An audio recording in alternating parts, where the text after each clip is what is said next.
Welcome to Booked, where two guys tell you about the books they're reading. I'm Rob Olson. And I'm Livius Nedden. That statement is probably more accurate that two guys tell you about the books they're reading this episode, because we're going to talk about the books we read this past year. That's all of them. So we are going to give you the synopsis, the author bio, plot points for 30 plus books. I did not know that that's what I was signing up for. I maybe I would have had a different. It's probably my fault though. I spent a lot of time getting a lot of information collected about all we did this year. So I thought it was going to be like that we're reviewing the year. Like, what I mean, we could do like a speed round, like a minute per book. Yeah, those when you get those like sitcoms and stuff, usually like before they're done. Like when they're closing out the sitcom, they'll run that special, which is like the highlights. The clip show. Yeah. That's what this is, sort of. Except we're just going to talk about some things that happened this past year. We're not ending the podcast, though, right? Didn't we threaten that once that we were just like, this is our last episode? Yes, we did, and I don't think anybody believed us. No, I think that'll come back. We'll be talking about that. Yeah. No, we're going to talk about this past year. That's how we're going to close this year out. Now, for anybody who is really astutely listening, I did promise something a little different this episode. We did promise that Adrenaline Junkie by Les Edgerton was going to be this episode, but we're not doing that this week. That's going to be next week, for reasons. Yeah, reasons. For reasons. I'll claim this one. I was having technical difficulties with the ebook. Yeah. Les Edgerton will be kicking off, or his book at least will be kicking off our 2019 reviews. And I'm pretty sure we're going to have an interview with Les too sometime in January. So that should be an interesting one because I have questions. I'm almost done with this book. So I have some questions I want to ask Les. So we're going to see if we can drag him onto the internet and get him on. But this episode, we're going to talk about our year in review, and then we probably need to talk a little bit about Bird Box, right? Yeah, absolutely. There's no way we can. We'll do that a little later in the episode. Rob put together this amazing document, which is a list of every episode, the books that we read, and then in some cases interjected with little notes and stuff. So I think we should start with a statistic, right? Yeah. I'm going to start with this one because this one breaks my heart. And I'm sure as Rob was typing it into the doc, he was like, God damn it. Livius and his weird sometimes OCD is going to be so pissed that we only have 51 episodes this year, including this one. Yeah, this is our 51st episode of the year. It doesn't bother me, like, at all that we didn't get the 52. See, I mean, we have some differences in some things. This one you would think would be the other way around. Right, yeah. Like on paper, I would think that you'd be more bothered about it than I am. But still, I thought about this since I've seen the doc, and there's not a lot of podcasts that do an episode every week, right? And this isn't me patting us on the back. I was recently looking for some podcasts to listen to, and in Podbean, it has the date right next to them. Sometimes it's weird, right? Like I'll be like, oh, this sounds like an interesting podcast. I'll be like, oh, but they haven't posted anything since 2016. Yep. So somehow I immediately become disinterested because they're not an ongoing podcast. But I mean, there's some pretty significant gaps in a lot of podcasts where they're not doing it every week. Yeah, for sure. Yeah, and it seems like the more listeners you get, the more lax you can get with because there's some big podcasts that I've listened to in the past, like even like Kevin Smith's podcast. He'll go like 2 months sometimes without an episode at all, and then like 3 in a row, and then like another 3 months where he's not doing it at all. See, that's weird because really what you just said is that if we get more listeners, we'll do less. Is that right? I mean, theoretically, that's how it'll happen. Yeah, I mean, we got to do less because there's more people. I don't know. There's some math in my head that makes sense. And to me, I would think like, okay, if we have a lot more listeners and this becomes like a completely like self-funded podcast, we're getting like actually paid to do this. And although I appreciate everyone on Patreon, the vast majority of that goes back into the podcast. Right. Like I would think I'd be like, Rob, we're making money doing this. We need to up our game a little bit. Let's do like 50% more episodes, right? Like that would be my thought on it instead of then falling back and saying, let's go to every couple of weeks, or one of us be like, I don't know if I feel like doing it this week. The other one would probably be like, hey, listen, motherfucker, we need to get paid. So we're doing this week. That would be me. That would be me doing the listen, motherfucker. Yeah. Yeah. I mean, you're right. Your way makes more sense. There'd be a part of my brain that's like, we're making money on the 400 something episodes where we weren't making any money ever. So we could take the foot off the gas, but that would be the lazy part of me. I just don't want to read more books. Okay. All right. So speaking of weird.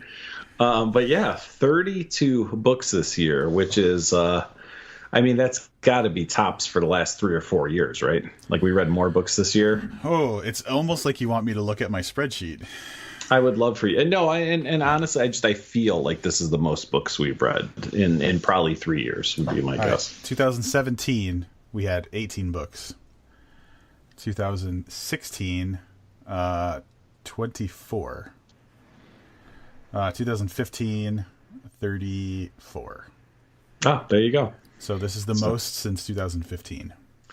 Yeah, not bad at all. So I'm pretty happy with that. It felt like a comfortable year for reading books. Like we read enough books. Yeah, we weren't like going nuts.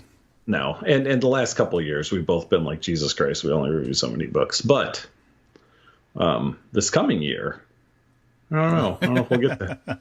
I don't know where we'll be. We have some plans for the coming year, so I'm not sure if we'll get to 32 again.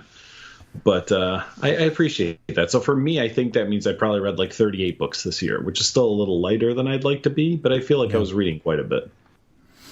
It was that. Yeah. Well, I mean, we didn't do the lazy summer of podcasting, and I think that was like a big win. Yeah. Well, yeah. Retire that. Like that's probably. Yep. Not. It's, kind of fun, I guess, but like I'd prefer to just read for the podcast, I think. Well, right. So that average is what? Still just 2.5 books per month. So that's not that bad. That's not bad. Right? Yeah. So 2.5, 3 books per month. That's when we started out, that was really the goal, right? 3 books, 1 interlude. So I feel like we've kind of returned to that format a little bit. And I'm pretty happy about it. Yeah. The numbers are solid for books this year. Solid for books. And we broke the 10,000 pages. We're at 10,016. Which means we did not read super short books. By my loose math, those books were all over 300 pages on average. Yeah. So, not bad at all. Yeah. Pat ourselves on the back for that. Yep. So, before we go into more statistics, should we spoil it right now and talk about what our favorite books of the year were? Yeah. Let's just do it. Just front load it. We're not burying the lead this year. That's right. So I struggled a little bit at first, but then I had to take out older books that we read. So because we did a number of throwback books that I really, really appreciate, I had to kind of take those out of the running. And really for me, and again, people who listen regularly, this probably won't surprise anybody, Baby Teeth by Zoya Stage was my favorite book of the year. Yeah, I struggled a little bit going back and looking at all the books to kind of land on what really sat best with me this year, and it's difficult. And there's several. I'll start by saying which one was my favorite, and then I'll tell you the other ones that were competing. Cabin at the End of the World, Paul Tremblay. I really, really dug, and that guy is just on fire. But the ones that were in tough competition would be Cherry by Nico Walker. I really enjoyed Baby Teeth, and I would say Unburied Carol, Josh Malerman. And that's not even to mention the fact that like David Duchovny was the I would say of all the books or authors, he was probably the biggest surprise. But overall, the books I listed were probably the ones that I thought were my favorite. Yeah, and I would have to agree with you. I mean, I have some honorable mentions as well. Cherry was really fantastic, and this might surprise you a little bit, but as I look through this list, the original Adventures of Ford Fairlane really jumped out at me as something I really enjoyed. So so it was a good year for books. Not a lot of losers either. Like I was looking through the list, and we padded we padded our reviews a little bit by mostly, I think, picking things we thought we were going to like. Like, we didn't really go into this. Maybe The President is Missing was one where we were kind of going for something we really didn't think we were going to like. Yep. The rest of them all were pretty much, in our wheelhouse. None of them were out of the ordinary. I mean, all right, look, I didn't really care for Adjustment Day by Polinick, but I wanted to like it. Right. But my point is, when we picked it, I was like, oh, a Polinick book. Yeah. So I was, it wasn't like I was picking it to shit on it. Like maybe we did a little bit with the President is Missing, at least in my initial thought was like, all right, well, here's a book I'm going to fucking hate that we're going to review. So, I mean, I feel like we didn't challenge ourselves outside of our comfort zone a lot this year, if that makes sense. Yeah. Which is interesting because I'm going to talk about another statistic. Absolutely, 2018 was the year where we read the most advanced reader copies of books that were not like kind of prearranged to be sent to us. So like we get, the Big Fives just sends us random books because we're on a list or a distribution list or whatever. And I think it was 5. Is it 5? I think it was 5 reviews. Our books. So AJ Finn's Woman in the Window just randomly showed up at my house. I think that we In the House in the Dark of the Woods was the same thing, right? Yes. Chicago, David Mamet. Yeah, was another one. Yep. So there was a bunch that way more than usual. Neverworld Wake. But that was an easy one. I mean, because we'd already read Night right? Yeah. But so like the year of, I felt like we were taking more chances. We just took maybe easy chances or like more educated guest chances or something. Chances on things we're more likely to enjoy. It could be. This makes it sound like 2020 will have the Wheel of Meat returning. Oh my God. That's what I'm thinking.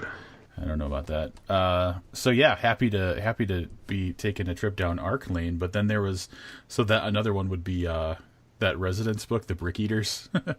Oh yeah, that's right. Yep. That one, someone reached out to us to review that. So yeah, a lot more interaction with the presses. Yeah, we enjoy that so much that one of our first books of this coming year will also be something that someone reached out to us about that's really outside of our wheelhouse. An Anonymous Girl by Greer Hendricks and Sarah Pekkanen. Sure. Pekkanen? I don't know, St. Martin's Press, though. So that's going to be in January. So we're already kicking off next year with an arc, which is, again, a little different from previous years. Yeah. So that's some stats for you. We should mention, too, that Another Way to Fall was another first for us. That was in that... oh, yeah. Where you get the book and you read it and then you send it to someone else to read. Yeah, the whole pay it forward. You make a donation. Yeah, so that was a new thing for us as well. Yeah, we had 2 copies and we sent them to, I believe, Adam in Oshkosh, whose legs don't work, and Sean Ferguson. Mm-hmm. Yep. Long-time friend of the podcast, accurate. Sean Ferguson. Yep. Yeah, that was cool. Oh, that was good. That was good stuff. All right. 2018 also saw 5 holiday Facebook Live broadcasts, 4 of which made it to your ears if you were an audio listener only. Yeah. One didn't make the cut, but we won't talk about that one. We will not. But it was interesting. I like the Facebook Live broadcasts. Like, I don't even care that there aren't a ton of people watching. It's fun to see you guys while we're doing this, and it's different. Somehow it's a little different than just doing what you and I do every week. Yeah, and I think it's nice over the years. So we've done, we did the booked lives. I think the first time we did that was 2015, right, or 16. Sounds right. And that was something, but it was not episode focused. It was just like a hangout talk kind of bullshit thing. It's nice how we've evolved the holiday thing in general from being like, oh, hey, let's talk about holiday stuff to like, we have a structure and it's a different format, but it still feeds into the regular podcast. I think that's become, I don't know if the listeners care for it or not, but like for us, like for me, it's one of my most looked forward to, things about the podcast. For sure. I enjoy doing it. I don't know that we're going to do it more. I think we do it the right amount.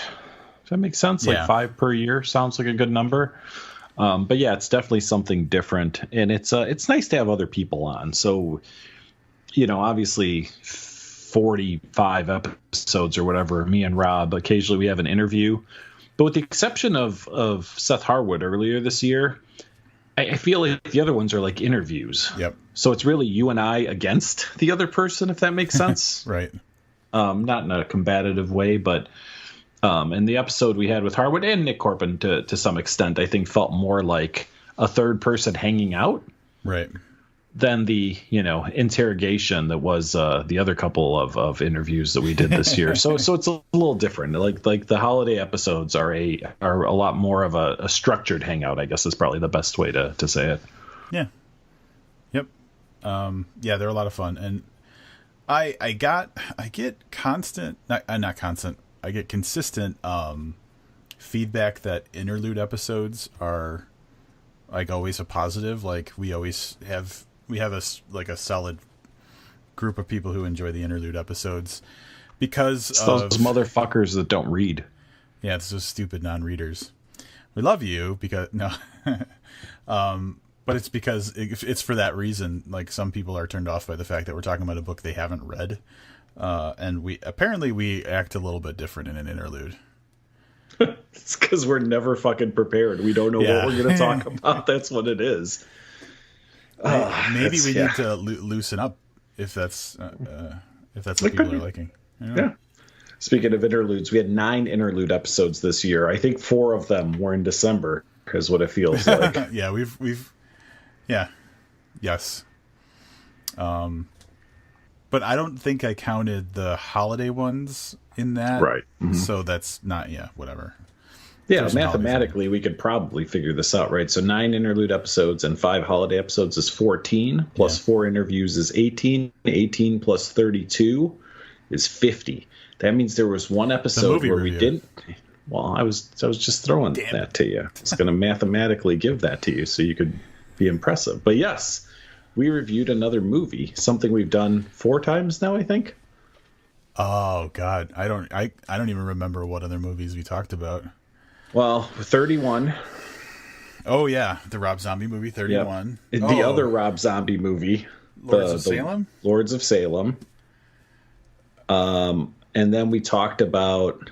Oh, I feel terrible about this. The movie we went and saw at Columbia College. Oh, Fuckload of Scotch Tape. That's what it's called. I couldn't think of what it was. Jed Ayer's book to movie or story to movie adaptation. Yeah, with Julian Grant's directing or whatever. Yes. So I think that might be all of them. But this one, 2018, Annihilation, based on the book Annihilation by Jeff Vandermeer, came out, and we saw it separately. Did an episode where we talked about it. And it was interesting because it had been so long between reading the book and watching the movie that it was a little difficult to remember. Is this how it happened, or what was different for me? For me, at least. Yeah. Yeah, that was good. Very happy for Jeff Vandermeer. For getting some love off of that Annihilation movie. Yeah, that was it was a weird movie because he got some love, but the movie also got that was a very what's the word I'm looking for? A little polarizing. Yeah. That was a love it or hate it movie, and in equal parts. I think that went right down the middle. But either way, I'm glad for a huge payday. I'm hoping a huge payday for him, as I am happy for all the authors that we review on this podcast when they get some extra scratch. Yeah, when they're not just hitting that option expire cycle, which is actually kind of nice too. I was gonna say, it depends on which one pays more. So it's probably nice to get paid for your book to not be made into a movie too. I know we said we were going to talk about Bird Box later, but this seems like a perfect segue into a little bit, and we can talk about the movie later. But God damn it, man. I'm super excited for Josh Malerman to have this movie, right? And the movie comes out, and there's some critic reviews that weren't really that great, but people seem to love it. So I watched it the day it came out, as you did. You had messaged me. I think I was 3/4 of the way through the movie when you messaged me to tell me that it was great. But this is the thing that bugged me. As happy as I am for him, somehow, and I saw it. It was someone posted. It was I saw this a few times, but the one that struck me is someone posted on his Facebook page, something like, "So glad to see you made it." Like the movie somehow justifies his writing career, as opposed to like being published on a Big Five publisher. Right. But you know what I mean? And I feel like that's what people in general think. And I'm not taking away from my excitement for him and for people to hopefully see this, then go out and buy his other books, right? I just felt like I read those and the subtext behind them is like, oh, well, you're a guy writing books and now you're a success because the product that you made was adapted into a completely different right. medium. And it bugged the shit out of me. Yeah, I can see why that would bother you. Because it's basically saying like, oh, now you matter to people that matter. Right. Yeah. Like until this, you're just a guy sitting behind his keyboard, dude, writing down weird shit. And now that you're on Netflix, this is the mark of success. And the funny thing is, like, it was by no further effort of him.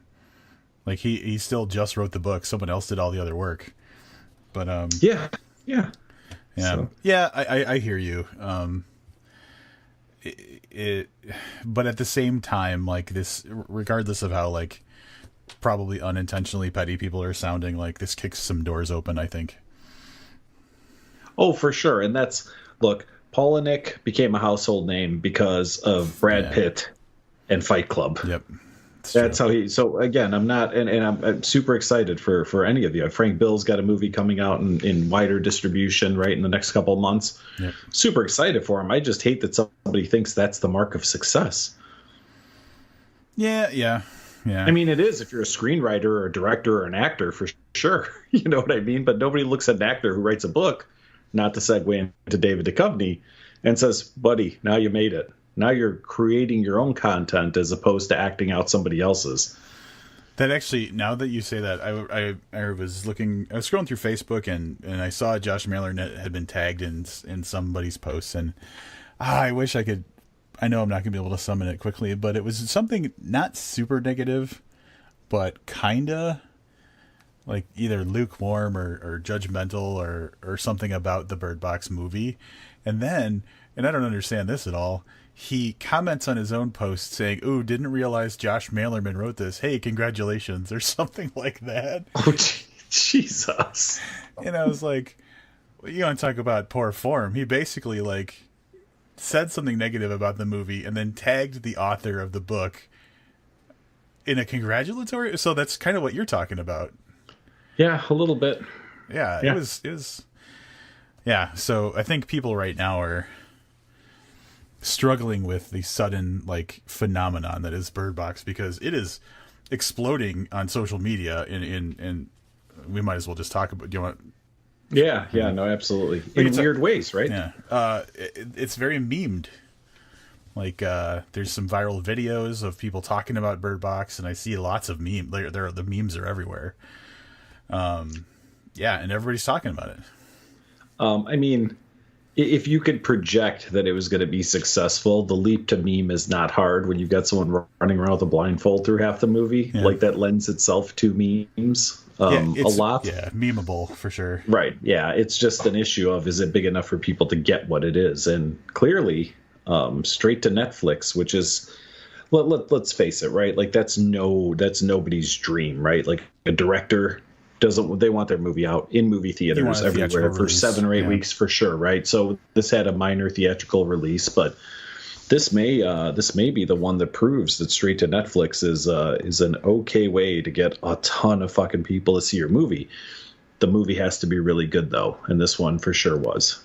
Yeah, and for me, it's just it's not often that the thing that I love so much becomes kind of universally, like it becomes part of the global dialogue or whatever you want to say, like and so like for me it's just a little strange seeing all of this and sitting and watching and being like, motherfuckers, that was, this is my conversation from 4 years ago, where have you been? Yep. Right. Yeah.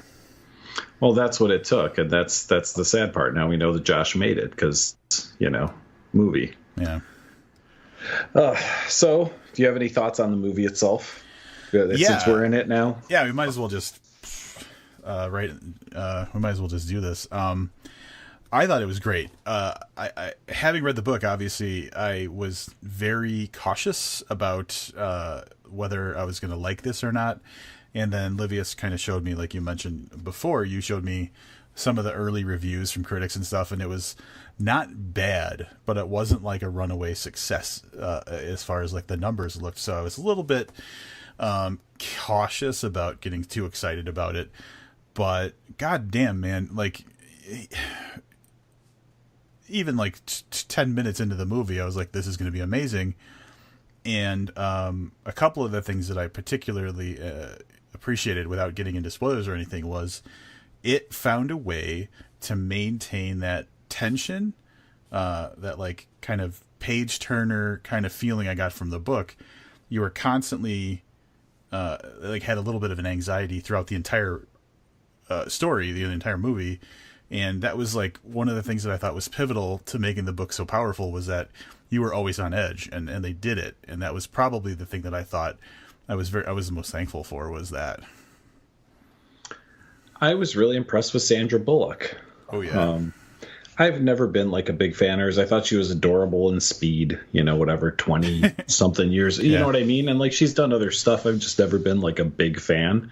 But man, did she really knock it out playing the role that she did, again, without getting into a ton of spoilers.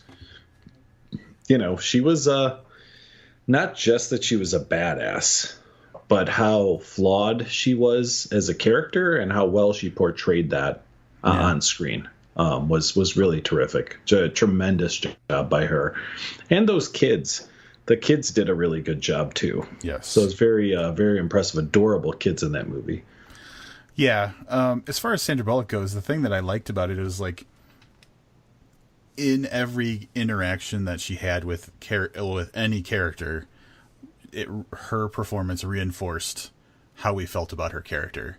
Like, it was never like there was a light moment with this person, but otherwise, she was always the same character throughout. So yeah, she did a very, very good job of it. Those kids, man, just break my heart all over the place.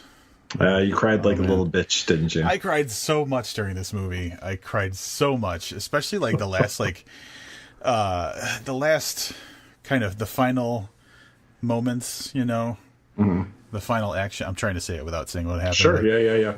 all that final action when everything is like at its most like tense and the stakes are the highest. I'm just like, I was sobbing the whole time.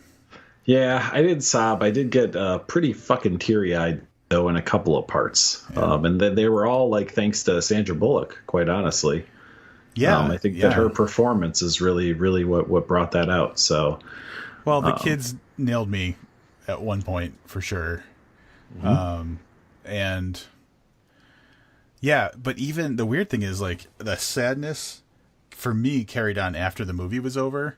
Like, I needed some time to like disconnect from that feeling. It didn't just go away when the credits started rolling. So I wasn't expecting that, but it was a heavy feeling. Very interesting. I mean, overall, tremendous job to everybody involved. Obviously to Josh for creating the story. And then I don't know a bunch of actors and directors or stuff, but whoever it was that put that all together, tremendous job. Yeah. Yeah. I don't know, I'm probably putting my foot in my mouth if I'm wrong about this, but I think I looked at the director, and I'm fairly certain has not done much other stuff before. So this might be a breakout. Suzanne Bier. Mm-hmm. All right, I'm wrong about that.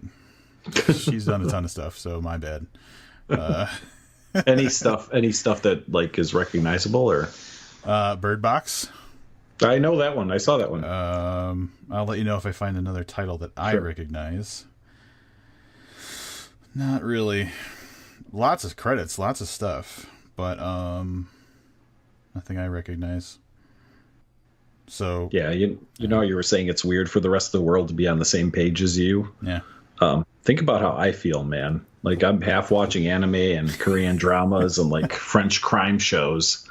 So it's really not often that me and the rest of the world jive on something like this. So so here's the fucked up part. So if this wasn't Mallerman's book, all the hype it got, I would have been like, yeah, this isn't something I'm gonna like, and I just wouldn't have watched it. Like that's what would have happened. So, Well, it wouldn't have mattered because it wouldn't have been Mallerman's book. right? Yeah. Well, that's true. But you get what I'm saying, right? Like the Right. amount of hype around this, just and Would've again, turned I you know off. that Yeah. I have a ton of friends in common with Josh Mallerman on social media, right? So that's why I'm seeing an abnormal amount of posts, probably more than the average person saw about Bird Box. I don't know. I don't know. You don't think so? I mean, I've been reading. So a couple of my favorite subreddits are Black People Twitter and White People Twitter. Okay. And Black People Twitter, it's just nonstop. Bird Box memes. Like they're talking about it all the time, and it's just been worked into the lexicon. Like everything is compared to Bird Box. There's a lot of it. There's a great there's a black guy, and I'm sure I saw this because someone shared it to like Mallerman's social media page on Twitter or some whatever it was, but it was a black guy doing a review like outside his house of the movie. If I come across Yeah, I'll have to he's send it to his talking really fucking fast. hyster. Yes, that guy. Yeah. It's just wonderful. Absolutely wonderful. Wait, and he was like review. holding one of his kids or something, if I remember. No, I don't think he had a kid with No, him. no, no. Yeah, I know what you're talking about. There's Yeah. another picture of him with his kids, like running through the yard or something. Yeah, Yeah. yeah, but that was it's everywhere. And you know what? It might be that it might be something that fades in a few days or something like that. But like in the days after Bird Box came out, it was just everywhere with those memes and people talking about it. You know what I don't, and I don't. I'm sure there's a way to, and obviously different deal structures, but like, if this was a wide theatrical release, right? Like right now, we'd be reading, you know, they won the box office last weekend with $110 million or something, right? Because more people saw it because Yeah. more people are talking about it. Wonder if on Netflix, like because of Netflix structure, like if more views come, you get more money. Or did they just get a hard payout? And I'm not talking about Josh specifically. I'm just talking about anybody, the production company or yeah. whoever. Yeah. If they were like, hey, we're going to pay you $25 billion to make this movie, and they make the movie and they pocket $5 million or whatever at the end of it, like, is there any more money that comes to them for it being more successful? Or do you make the movie and you're excited about the success, but you're thinking, God damn it, should have pushed for a wide theatrical release because we could have made a shit ton of money. That's tricky. Yeah, the only immediate revenue that I can think of would be in new subscriptions. So there might be a calculation based on that because they're counting on continuing revenue. But yeah, who knows? Who the fuck is still signing up for Netflix? I don't know.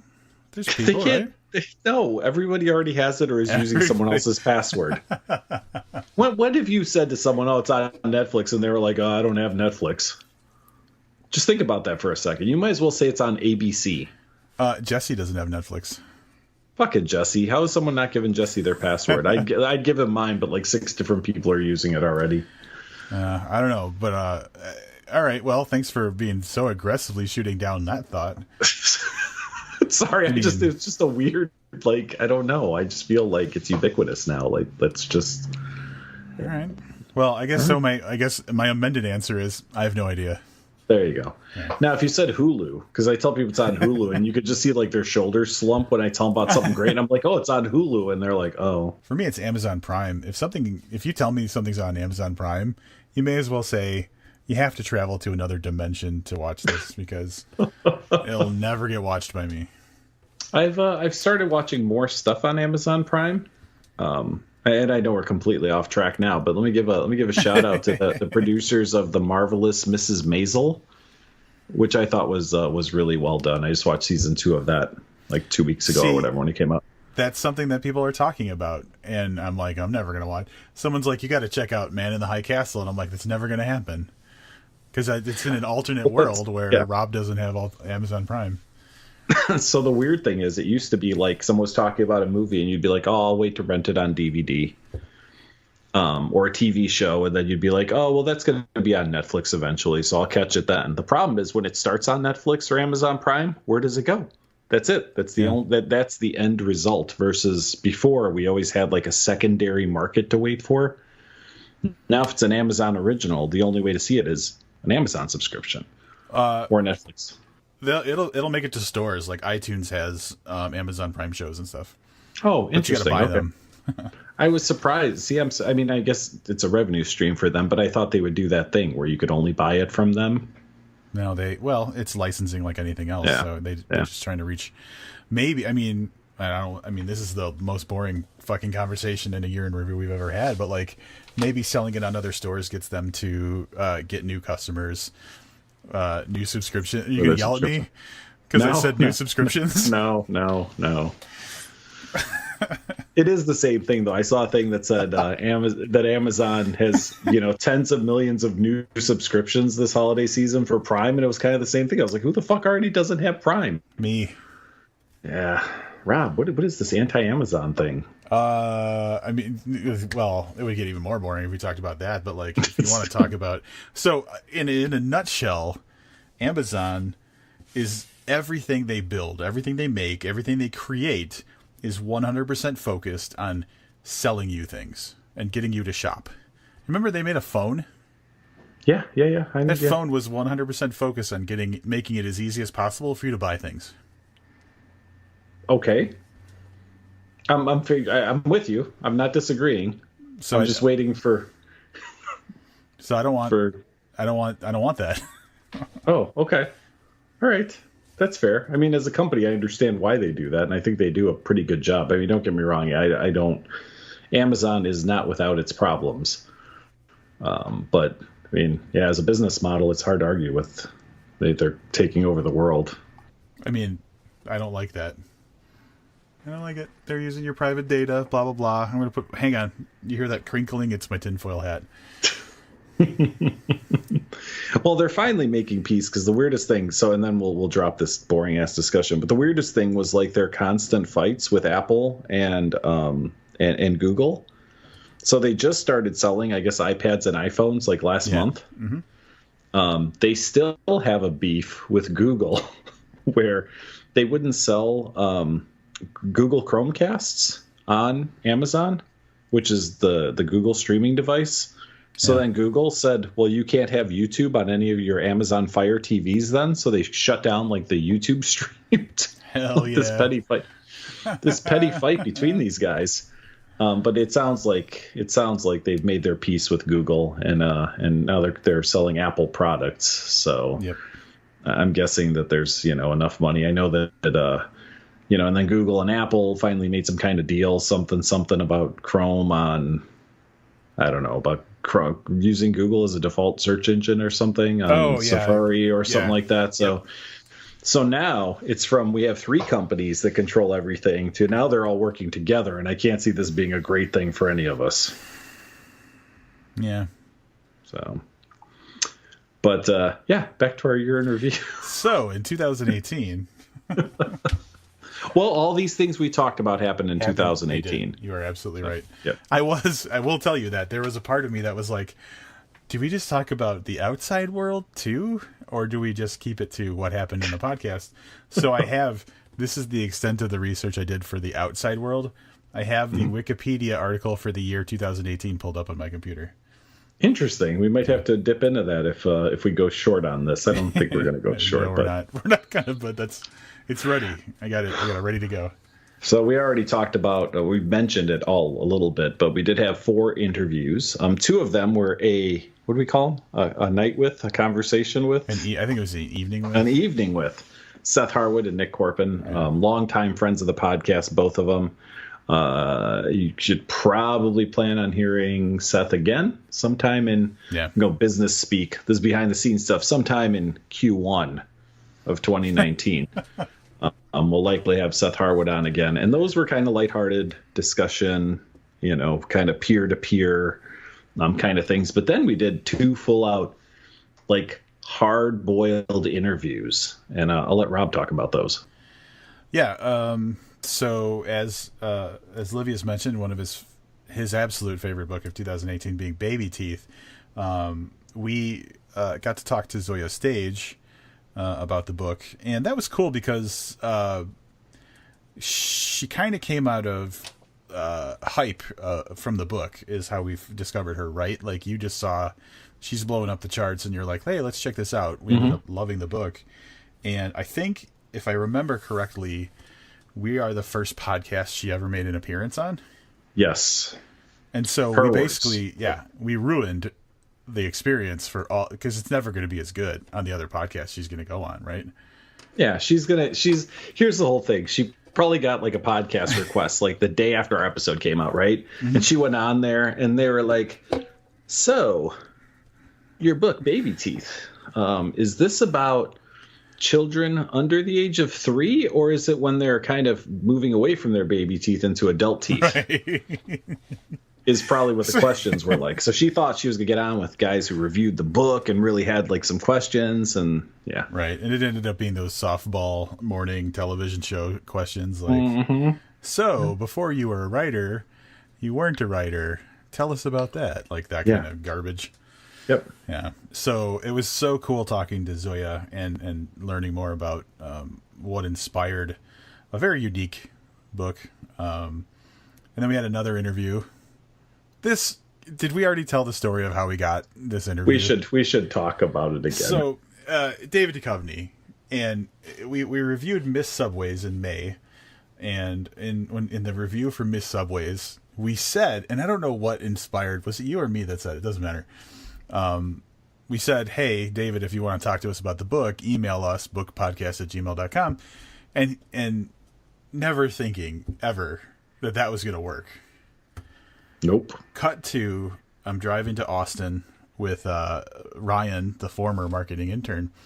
And in Memphis, we're at a coffee shop. I open up, I unlock my phone, and I see we got an email. I look at it, and it's from someone saying, hey, I listened to your Duchovny interview. I'd love to talk to you guys. And I'm like, oh, this is fake. And then I'm like, texting back and forth with Livius, and we were super, super cautious because we didn't want to look like dickheads, right? Like if someone was just messing with us, right? Yeah. No. Because I don't know what the conversation happened. I found, so Rob's message said, I'm going to read you some of this. Okay.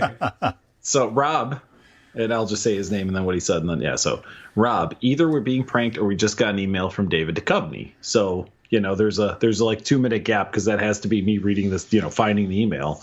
So I said, it has to be a prank, right? Rob, while they listen to the episode, me, I really want to be excited about this. Rob, want me to reply?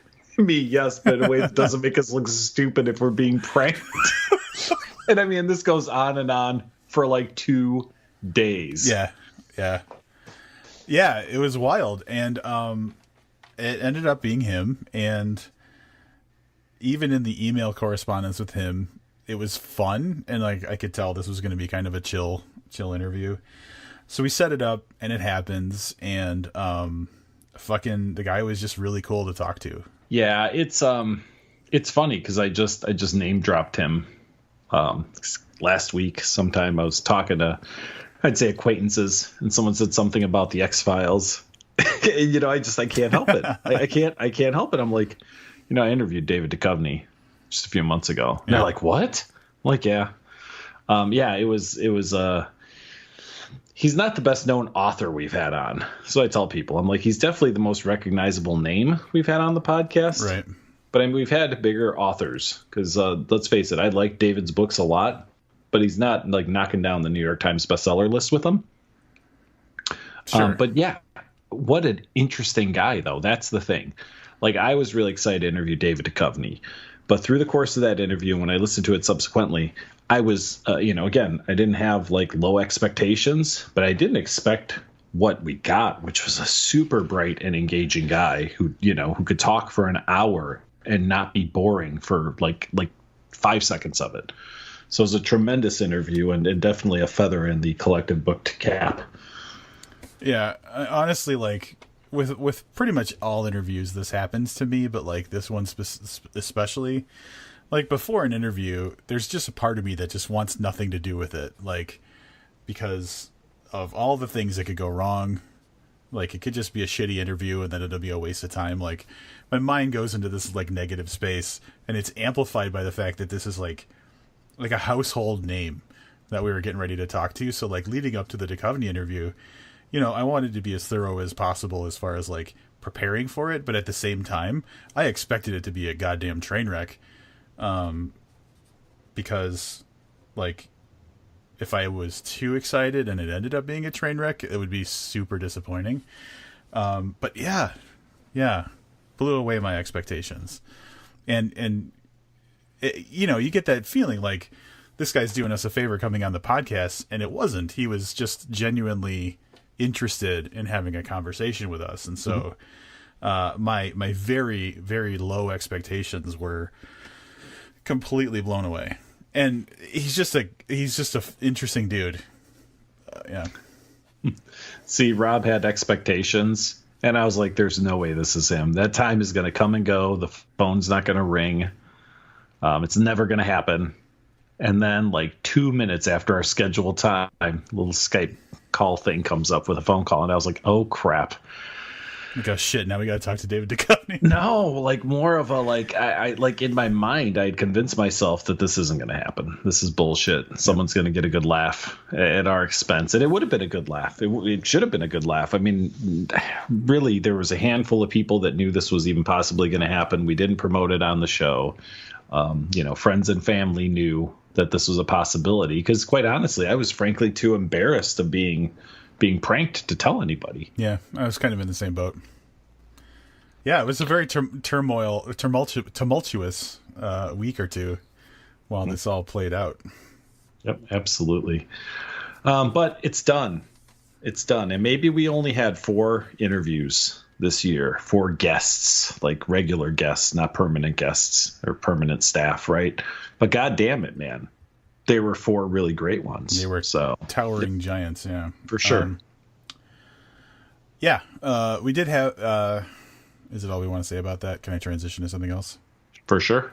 I do want to say what doesn't fit into some of the other categories we've talked about, though, is that Rob Hart was a guest reviewer for The President is Missing.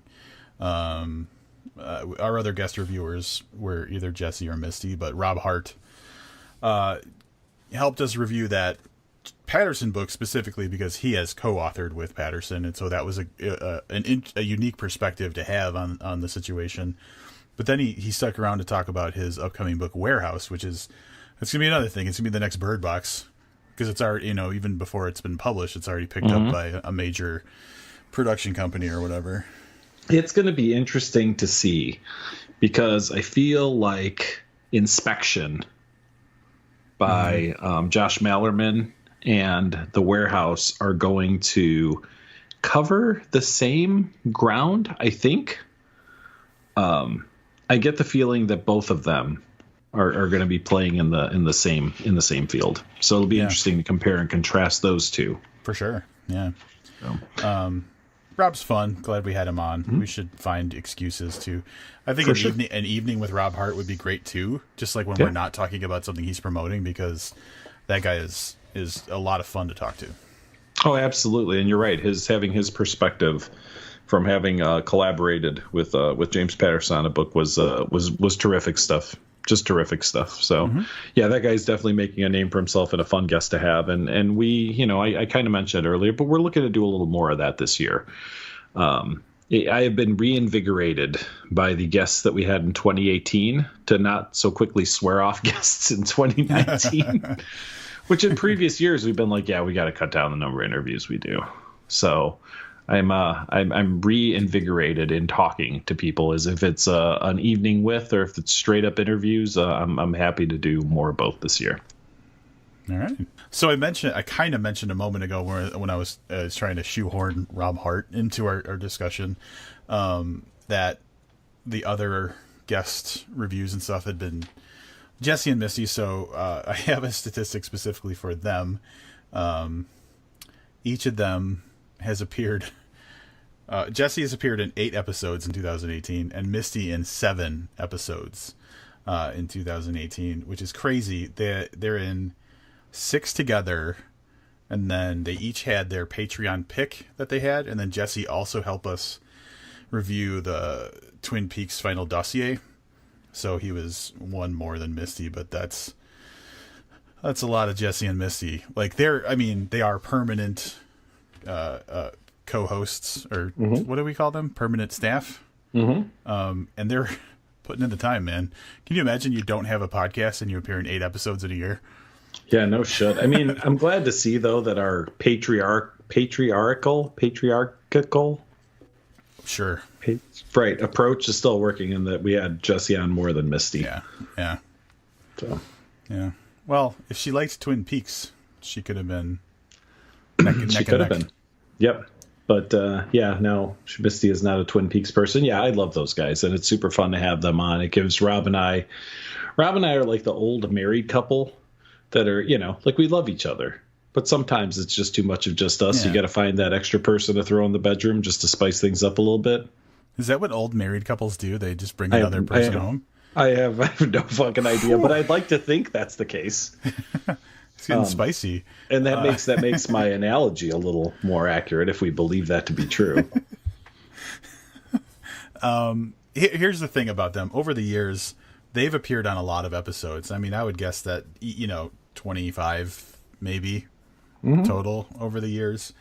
And I mentioned this, I think, in another episode, but like they are full on podcasters. Like if they started a podcast, they would absolutely be ready to go. So it's cool to see where they were when they first, although no one knows that they have to give a rating, which is, I don't understand why they just can't remember how many stars, like every fucking time. But besides that, like, yeah, they are, because they listen to the episodes, but they never make it quite that far in. So we have to start doing the rating at the very beginning. Right. Yeah. Excellent podcasters, I would say. Maybe they'll do a podcast where they review Booked, where they do a weekly podcast where they listen to Booked and then they comment on Booked. I think this should be a thing. They always rate the interludes the highest. Well, I mean, it seems like that's what everybody wants. But you know what? That's the whole thing. We don't give a shit what everybody wants. That's right. That's what it's we all never about. have, and we probably never will.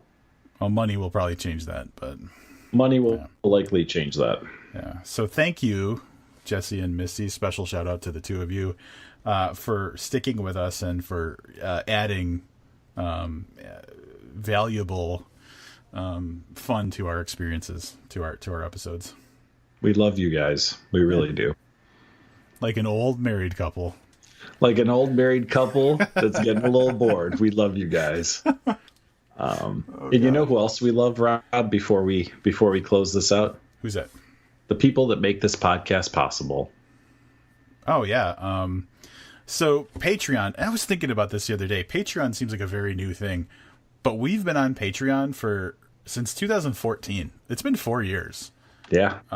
And we've had, in many cases, the same people support. People have come and gone, but some of the people that are with us now were there since the beginning, and that's just fucking great. You guys are all just amazing. Yeah, and I mean, you guys, look, would we do this podcast without Patreon? Sure, we'd still do it, but it makes it nice that we don't have to go out of pocket. So to be fair, the peek behind the scenes is, we read 32 books. It probably took us an average of 6 hours to read those books, right, at 300 pages, give or take. Yeah. That's 180 hours. Then we spent another 51 hours at least doing these episodes. And on top of that, Rob spends an additional 50 plus hours editing the episodes.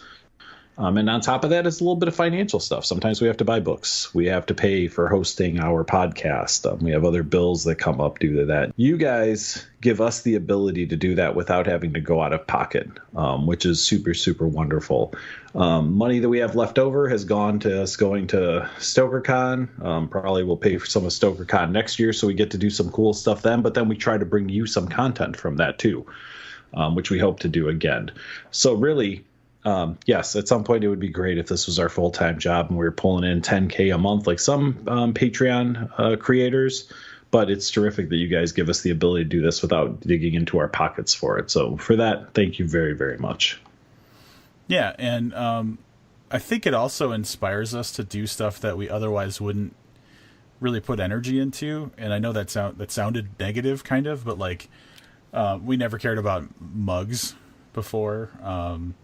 And the spoiler talk was something that we always joked like, oh, I wish we had a way to talk about this, but we never had like a reason to make spoiler talk a thing. And now that we can provide that as a bonus, like a benefit to the people who are supporting us, like that came along entirely because you guys were generous enough to support us. So at least half the books that we did in 2018 had a spoiler talk. Sometimes they were 10 minutes long.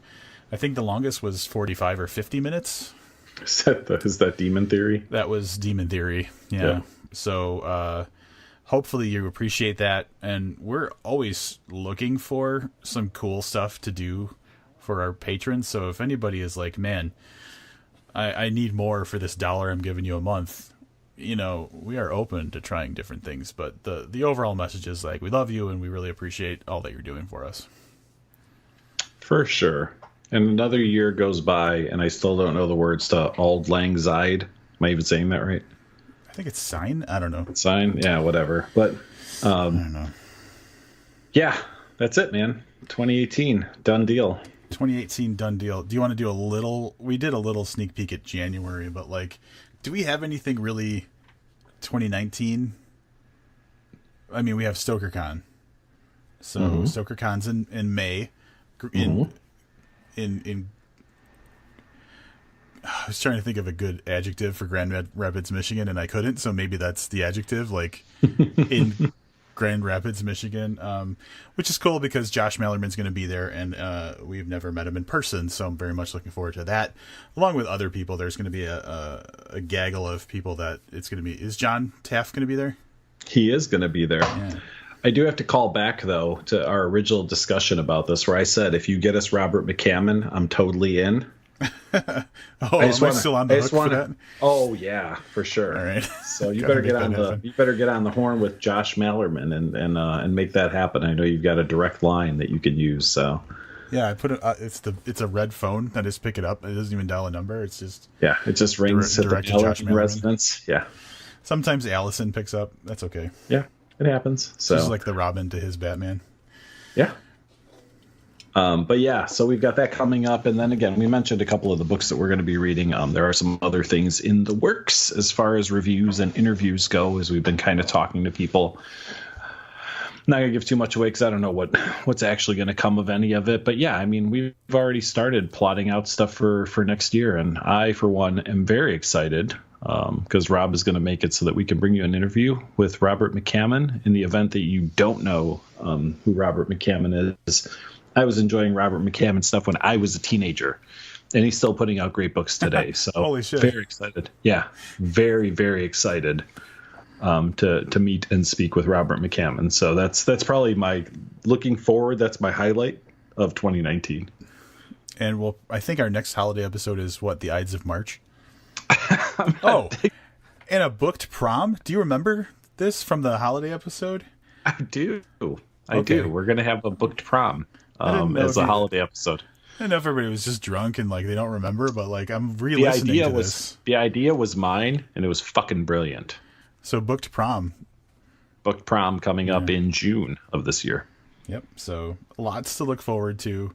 If you're not supporting us on Patreon and anything that we said made you feel like you should, patreon.com/booked, $1 a month, early access to episodes, spoiler talk when we have it, and an ever evolving list of other things that we want to do. So head over there and hook us up. Cool. Well, Rob, is there anything else you'd like to add before we wrap this up? 2018, bitches. That's right. So with that said, until next year, I'm Livius Nedden. And I'm Rob Olson. Keep reading.